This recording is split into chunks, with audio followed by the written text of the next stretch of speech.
नमस्कार, आप देख रहे हैं न्यूज हाट। मैं हूं अश्विनी सिंह। बेधड़क कार्यक्रम लेकर हाजिर हुए हैं। इसमें हमारे साथ हैं न्यूज हाट के मैनेजिंग एडिटर अजय मिश्र। बहुत बहुत स्वागत है सर।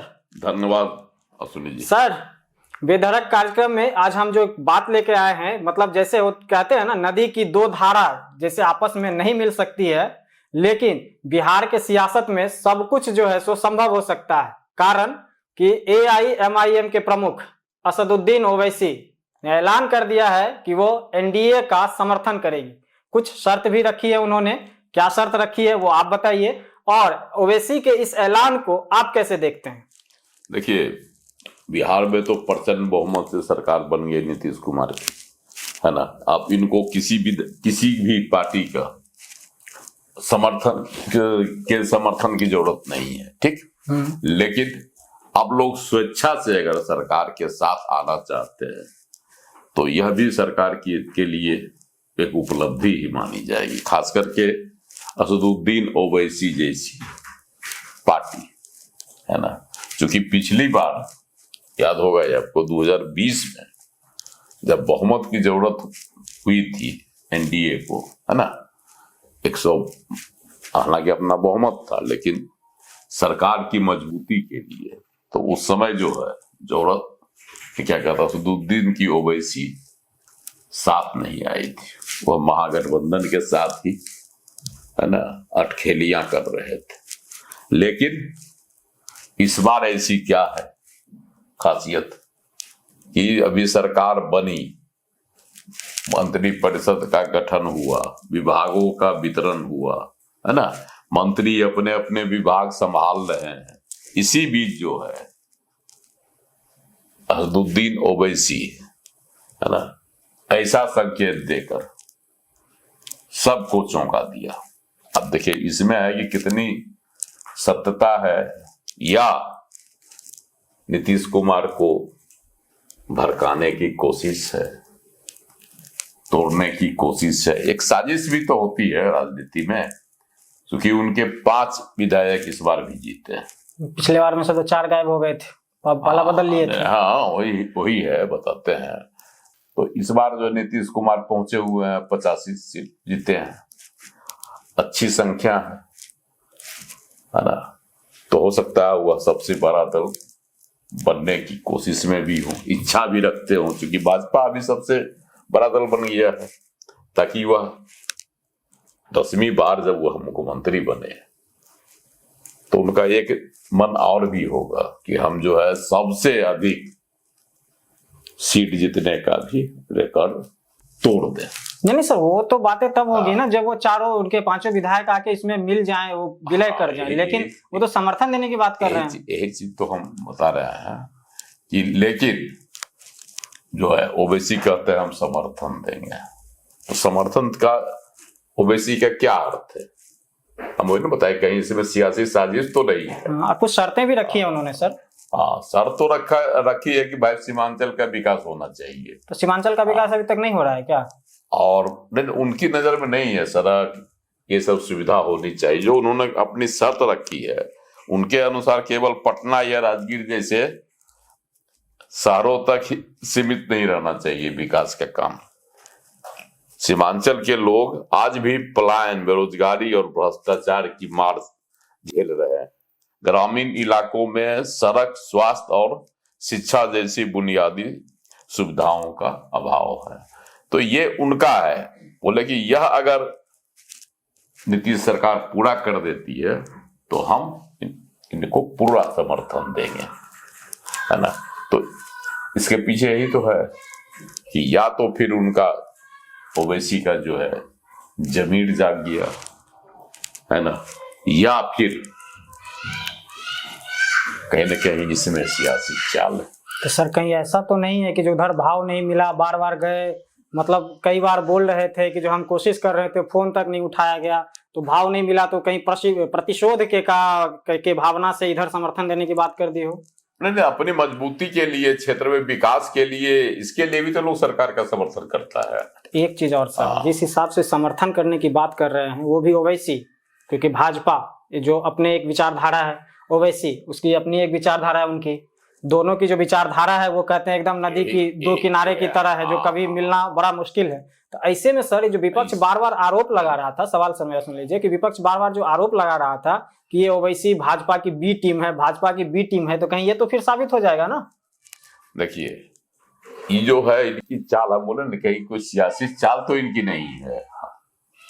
हम आपको बताया ना कि एक तो नीतीश कुमार की यह कोशिश हो सकती है कि सबसे बड़ा दल हम बन जाए, मिलाकर लोगों को तोड़। अब दूसरी कोशिश यह भी हो सकती है हम सरकार बनाने में भी सक्षम हो जाए, तो भाजपा से पिंड छूट जाए। इसके लिए भी ये लोग जो है रणनीति, गुड रणनीति और क्या कहता है अपना शुरू कर दिया प्रयास। तो सर अगर भाजपा से मतलब नीतीश कुमार पीछा छुड़ाना चाहे के, अगर चाहे कि जो अलग से सरकार बनाए बिना भाजपा के, तो इधर भाजपा और लोजपा और हम और क्या रालोमो, इनके पास तो इतने विधायक हैं कि ये तो अपने आप में सरकार बना लेंगे, और भाजपा सबसे बड़ी पार्टी है, तो वैसे भी दावा तो पहले वो करेगी सरकार बनाने की। इसकी जो है सबसे मजबूत स्थिति भाजपा की इस बार है इसमें, और उधर जदयू पूरा कमजोर हो गया, इसलिए नीतीश कुमार जी ऐसी गलती नहीं कर सकते, यह भी क्लियर है। जदयू कमजोर नहीं है, 85 सीट है सर, कमजोर कैसे है? जदयू का राजद जो है कमजोर हो चुका है ना, उसके मात्र 25 विधायक ही जीते हैं। तो कोशिश यह भी हो सकती है कि सबको मिलाकर फिर से नीतीश कुमार जी को अलग कर लिया जाए भाजपा से, क्योंकि बहुत सारे ऐसे मुद्दे हैं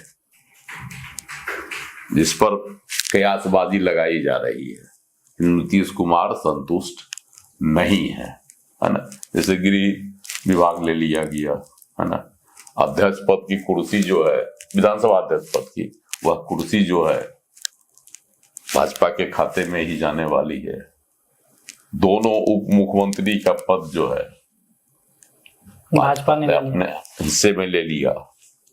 तो ये सब जो चीजें हैं, तो कहीं ना कहीं नीतीश कुमार को नागवार गुजर रही है, ऐसे ही जो है खबरें आ रही। लेकिन नीतीश कुमार के हाव भाव से या शपथ ग्रहण समारोह में उनकी जो गतिविधियां, उनके जो अपने हाव भाव थे, उससे लग रहा था कि नहीं, ऐसी कोई बातें नहीं, फिलहाल नहीं दिख रही है, नहीं है। अब आगे क्या होगा सियासत में कोई जानता है, लेकिन लोग जो है शुरुआत कर दी, हो सकता है उसे ही एक नेताओं में असदुद्दीन ओवैसी भी हो कि अपनी कुटिल चाल उन्होंने चल दी। अच्छा, एक अंतिम सवाल सर, थोड़ी देर के लिए मान लेते हैं कि ओवैसी एकदम सच में चाहते हैं कि जो सत्ता के साथ मतलब वो समर्थन करे सत्ता का, तो क्या भाजपा मानेगी इस चीज पे? यही तो है कि भाजपा नहीं मानेगी, उनकी वही चीज हम बार बार कह रहे हैं, उनकी यही चाल हो सकती है कि भाजपा इसके लिए तैयार नहीं होगी और दोनों में तकरार होगा। मतलब ओवैसी चाहते हैं भाजपा और जदयू के बीच फूट डालना, यही है इनकी जो है चाल हो सकती है। तो क्या वो सफल हो पाएंगे अभी के परिप्रेक्ष्य में? इसमें वो कितना सफल होंगे यह तो भविष्य बताएगा, लेकिन इतना तय है अगर वह इस तरह के है ना देखेंगे, चाल चलेंगे, तो हो सकता है उनकी पार्टी न टूट जाए, जैसे 2020 में उनके जो है विधायक 4 विधायक चले गए थे। हाँ, 20 में जीते थे 5 जीते थे, 4 राजद के साथ चले गए, जो है 4 विधायक राजद में चले गए, सिर्फ अकेले एक विधायक रह गए, है ना। तो अगर अख्तरुल ईमान रह गए। अभी भी आप देखते हुएगा कि शुरुआत हो गई है पार्टी के अंदर, ऐसे बयान भी आए थे। एक विधायक जो निर्वाचित हुए हैं, उन्होंने कहा भी था कि हमारी जीत में अख्तरुल ईमान की कोई भूमिका नहीं। तो शुरुआत तो हो गई, तो कहीं ना कहीं अगर उनको ठाव मिलेगा तो शरण में जा सकते हैं। मतलब ओवैसी गलती कर रहे हैं। हाँ, अब तो यह सब जो है समय बताएगा, लेकिन ओवैसी का जो यह चाल है, कहीं उल्टा उन्हीं पर न दाव खेल ले, ये भी संभावना है। और दूसरी बात है कि महत्वाकांक्षा किसको नहीं होता, कोई भी विधायक चाहता है कि हम मंत्री बन जाए। बिल्कुल। और नीतीश कुमार जी के साथ तो मिलते ही रहे, नीतीश कुमार की छवि भी है सेक्युलर, हाँ सेकुलर। तो इसमें इनके विधायक जो है फिर बैठ जाएंगे, फिर आराम से नीतीश कुमार के साथ जा सकते हैं, है ना। तो कहीं ऐसा नहीं कि इस भय से भी ओवैसी पहले ही से जो है अपनी चाल चल रहा है, मतलब सरेंडर के मूड में। सरेंडर के मूड में है, ये पूर्ण रूप से सरेंडर के मूड में। बयान से आपको नहीं लगता है क्या कर रहे हैं, काहे ऐसा बयान दिए? जिनको जो है नीतीश कुमार जी फूटी आंख नहीं सुआ रहे थे, नीतीश कुमार की सरकार नहीं सुआ रहे थे, एनडीए के साथ वाली, वह जो है एकदम अभी रिजल्ट आया नहीं, है ना, सरकार बनवे की है, और जो है अपना गले में जो है मिलने की, जो है गला मिलने की जो है इन्होंने चेष्टा शुरू कर दी, प्रयास शुरू कर दिए, बयान देने लगे। तो कहीं ना कहीं सियासी संदेह तो पैदा हो ही रहा है। तो देखिए ओवैसी का ये बयान आगे बिहार की राजनीति में क्या रंग लाएगा वो वक्त बताएगा, और जैसे जैसे जो अपडेट आएगा वो हम आपको बताएंगे। फिलहाल के वेधरक कार्यक्रम में बस इतना ही। आप देखते रहिए न्यूज हाट। बहुत बहुत धन्यवाद।